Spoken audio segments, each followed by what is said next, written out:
After finishing the last two stages in second and first position, Yazid Al-Raji suffered a slight setback. On a tough navigation stage, the Saudi lost close to half an hour on the day's winner. He, however, kept his third place overall.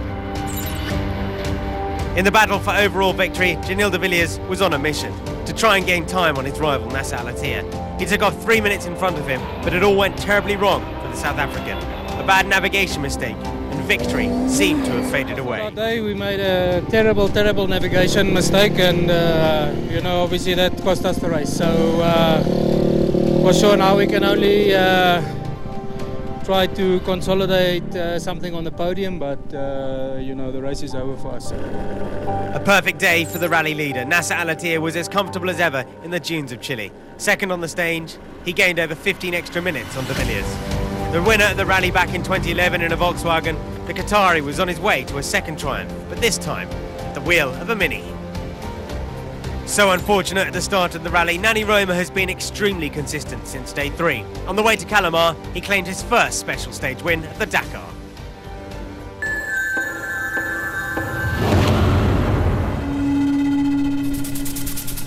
No matter who you are, the prospect of soft, mountainous dunes is a thing to chill even the hardiest Dakar spirit.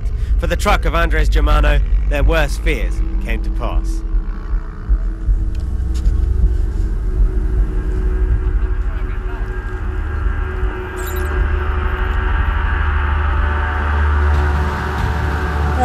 Disappointment. We were going so well. For a while, the crew's only occupation was to stop others falling into the same track before another truck arrived to answer their prayers and right their vehicle. As others struggled in the soft sand, the crew had to scavenge parts to fix their battered beast, the help coming from the 566 of Jose Martins. With the Dakar spirit in full force, all the trucks were repaired and could carry on. As night fell, some were not so lucky and spent a night on the dunes. 72 hours on a motor. Crazy, huh? He may be crazy, but he was determined. Chintabar continued to the finish and is still in the race today.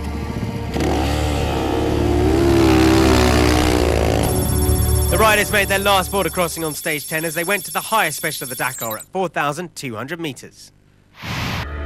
It was a good stage for Coma as a second bike marathon began. He gained nearly 2 minutes on Gonçalves, heading to Kachi. That means that the overall gap is now 7 minutes and 35 after 10 of 13 stages, and the whole podium was far from assured as Price and Quintanilla tussled for third. Day 10 of the Dakar saw a turning point in the quad race. Third overall, Sergio Lafuente was down and eventually out after an impressive crash, and the stage was just as bad for title holder Ignacio Casale. Leaving his country meant bad news for the Chilean. Severe chain issues forced him to call it quits. With Casale out of the way, Rafael Sonic is a comfortable overall leader. With 3 stages to go, Supersonic is on his way to his first Dakar triumph. And it was a day to forget too for Nani Roma. In his quest to win as many specials as possible, the Catalan pushed too hard and rolled his Mini. The nightmare continues. He'd already lost all hopes of winning a second consecutive title as soon as day 1, and all he could do was wait for his assistance truck. Al-Attiyah has a good cushion of 28 minutes to de Villiers overall, but with every stage that passes, Al-Raji gets closer to the top 2.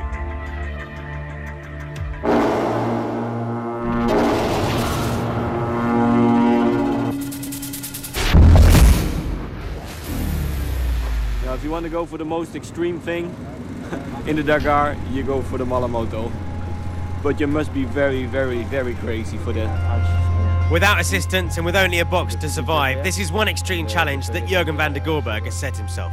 For his 7th Dakar, he chose to be alone for his adventure, and he has to switch between a rider and a mechanic. So it's not easy, like you think, oh, it's only your wheels or it's only your oil, or no. You have to bring the wheels away. You have to get your tires. You have to get your oil. You have to get your filter. There's nobody else, because if somebody else does that for you, you're disqualified in this class. On every bivouac, the 8 riders of the class wait for their treasure, the trunk that is their only companion. Just the truck arrived actually, that's quite good, because without the truck we cannot do nothing, you know. There's our little box in and the tools that we need. Spare set, extra wheels. So it's very important. And Jürgen, a former MotoGP rider, was only allowed to have one type of help, the support of his friends like Nani Roma. Yo digo que son los I think locos they're del all Dakar, crazy, ¿no? Porque the crazy estar guys todo of el the día con la Dakar, moto because y riding ahora one day with the hacer bike de and doing the mecánico mechanic work, es it's really realmente duro, difficult. muy duro.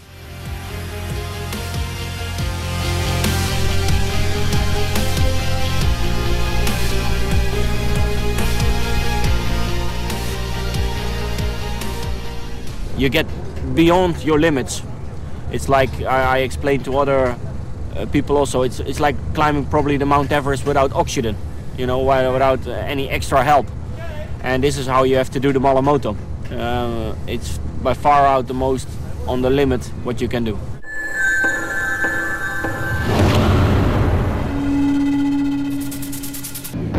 The second marathon stage for all the bikes took its midway bivouac up in the Andes at Cachi, and it was a scene for some furious teamwork for Honda. With the engine of Gonçalves dead after the liaison, the riders had to perform a double swap. Barreda donated his engine to Gonçalves and took one for himself from Israel. That meant Gonçalves would receive a 15-minute penalty, yet race another day, but left the number 12 with no way of finishing the rally. Stranded at Cachi, not a great end for Israel. He wouldn't be able to appreciate the epic descent of the Termas de Rio Hondo of stage 11. One of the riders who did was Ivan Jax. He's flown under the radar for most of the race, but Ivan has found an extra dose of pace in the last few days to match his consistency. He's 9th overall, but closed down 10 minutes on Laia Sanz in 8th. The scenes of the night before must have come as a blessed relief. After chasing Barreda for week 1 and holding off Gonçalves for 2 more days, the race leader has now got his biggest gap of the race overall, 20 minutes. I can't see the end of this yet, but I'm happy with how things have gone. But if you see the kilometres we still have to go, it's an eternity. But Barreda still has his speed. His second engine change gave him a 45-minute penalty, but that's barely relevant after his time loss on the Salar. Riding hard and fast all day, he became the first rider this year to win when opening the road. The cars came from Salto back on the WRC-style stages that we know so well. And they were welcomed by some amazing scenery. But one man would never get to see the landscapes of the Salto province. 3rd overall before this 11th stage, Yazid Al-Raji ended his rally in a petrol station on the liaison. Dakar is here next year and every year, and we are inshallah here every year, and see you soon. That's what can do, nothing more. Another solid stage for Portugal's Carlos Sousa. In his Mitsubishi ASX, the Dakar veteran claimed to find 8th place, which is also his spot overall.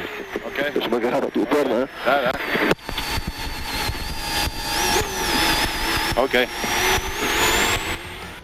After Al-Raji's troubles, the new man on the podium was Christoph Holowicz. The Pole in his Mini had been extremely consistent since the start of the Dakar, and he was on his way to his best ever performance on the rally. But there's just no stopping Nasser Al-Attiyah on this Dakar. And we continue on this piste on the next 10 kilos. Taking off first, the Qatari captured his 5th stage success out of 11. The last man to have done better than that was Carlos Sainz in 2011. The leader of the Dakar in the trucks is Irat Mardiyev, and he finished 5th on the pre-penultimate stage, but keeps his lead overall.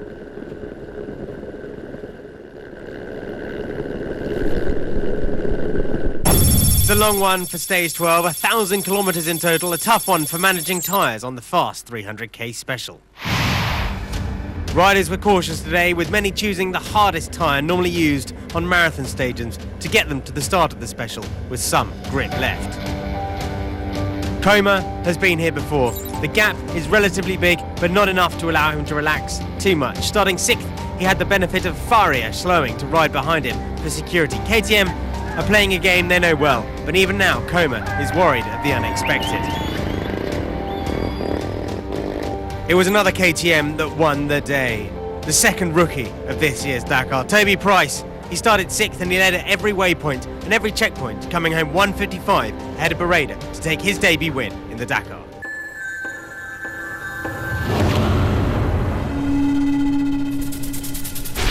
Stage 12 was a great day for Emiliano Spataro. The Argentine on terrain he knows by heart captured his best ever performance on a Dakar. He took his Renault to a fine third spot on the special. Second on the last two stages, Orlando Terranova finally got things right. There's no doubt he has a speed and is one of the best on these types of stages. He claimed his fourth win this year. And it brings us to the final hurrah to Buenos Aires, 174 kilometres that then got curtailed by rain.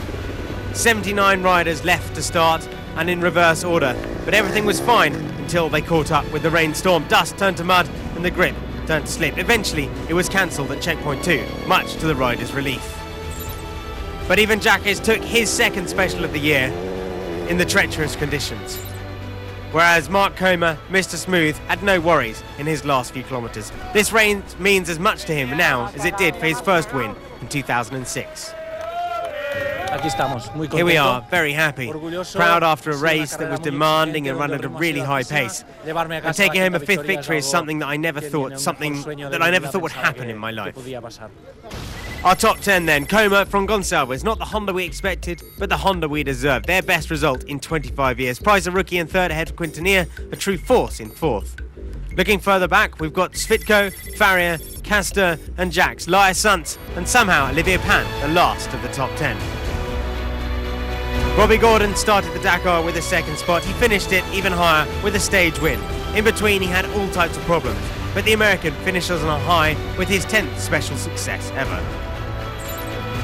For the fourth time, Giniel de Villiers had to settle with the runner-up position on the Dakar. There wasn't much to be done against Alatir.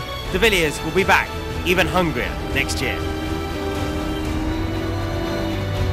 Nasser Alatir's path to glory was once again trouble-free. No point in pushing too hard. The Qatari claimed his second Dakar victory after his first triumph in a Volkswagen back in 2011.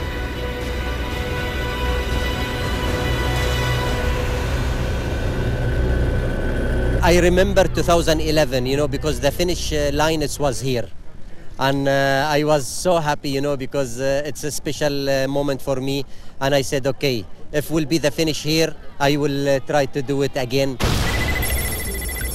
So in the cars, it was Alatir from de Villiers, Holowitz and Eric Van Loon a fine fourth position, ahead of Vasiliev in fifth. In sixth, it was Christian Leviel ahead of Bernard Brink, Carlos Sousa, Rakim Baev and Ronan Chabot, the best of the two-wheel drives. In the trucks, it was Mardiev, the 28-year-old, who won the day. And in the quads, Rafael Sonic at 48 took his first victory. But this odyssey has run its course. All the racers, from the fastest bikes to the slowest truck, can be proud of their achievements. Perhaps they've even revealed new parts of their spirits that they never knew before. The Dakar is more than a rally. It's a spirit of extreme adventure brought to life.